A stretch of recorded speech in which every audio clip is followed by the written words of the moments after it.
Well, welcome to the storage barn. Of course, when looking for a quiet place to record, well, here we are. This is it today.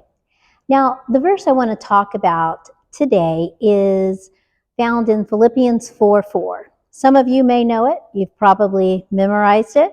It goes like this: Rejoice in the Lord always. And again, I will say rejoice.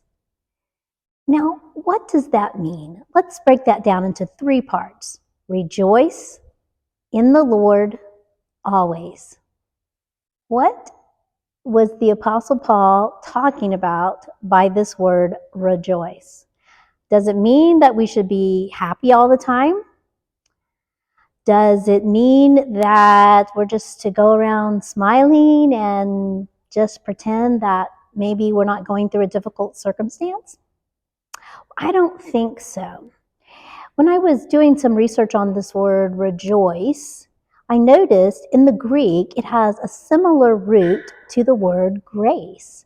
And so it's actually talking about delighting ourselves in God's grace. So when we hear the word rejoice, don't think happiness, think delighting yourself in the God that loves you so much. Now let's look at the second part of this short verse. It says, in the Lord. Well, it's obvious that Paul wasn't saying rejoice always, because that really wouldn't make sense, would it? Because as you know, you as well as I go through some very difficult times in life. In fact, we are told that in this world we will face many trials and tribulation. But Jesus tells us to take heart, for he has overcome the world. Now, what does this mean? Rejoice in the Lord. Well, it's clearly telling us the object of our rejoicing, the object of our delight is in the Lord himself. So it's not depending on what's going on around us. It's depending on something that is stable. The immutable, which means unchangeable God that we serve, does not change, and he is our only security.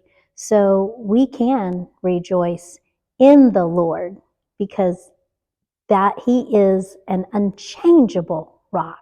So let's look at the last part. Rejoice in the Lord always. Again, this is saying that it's not, we're not just to rejoice when we're having a good day. Now, you as well as I have had some pretty good days in our life, but we've also had difficult days too. So it's not saying to delight ourselves in God when we're having a good day. This verse is saying delight yourself in the Lord always. Always. You may be going through a difficult time, but I encourage you to rejoice in the Lord always. And sometimes I think of my own life. I'll briefly share the most difficult day of my life. It's when I was coming home from the hospital and we just lost our first child.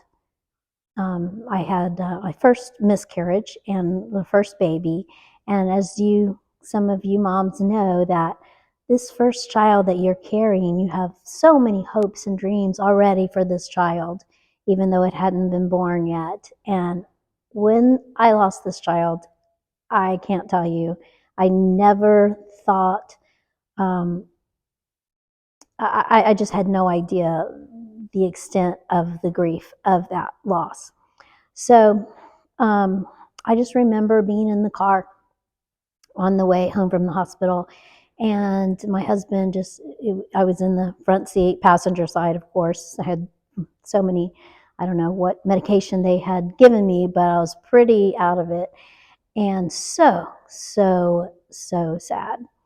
And I just remember my husband taking my hand. He was driving with one hand, but it was, I think, in the middle of the night, so that was okay. But Now, he's not, if you know my husband, he's not like the type that just drives and sings, but he took my hand and he started singing It Is Well. You may know that song. When peace like a river attendeth my soul, when sorrows like sea billows roll, whatever my lot, thou hast taught me to say, it is well. It is well with my soul. So upon hearing that, my eyes just flooded with tears. But I just realized at that moment, I just had such a peace. I wasn't happy by any means. I was just in terrible, terrible pain. But I understood that even through that, God was there, and He was there in a most powerful way. It wasn't like, well, I'm having a great day and I'm rejoicing in God because I'm so happy, everything's going great. No, it was much deeper. So I'm just sharing this because if you are going through a difficult time, I want you to hold on to this verse. Rejoice in the Lord always, because it is powerful. And when you do that, things will change. Your circumstance may not change, but as you do that, I believe it's when you are obeying that, God blesses your obedience. And I think you will feel His presence even to a greater extent than you do now, just by obeying this simple verse. Rejoice in the Lord always. I will say it again, rejoice. So until next time, may the God of hope fill you with all joy and peace as you trust in Him, so that you may overflow with hope by the power of the Holy Spirit.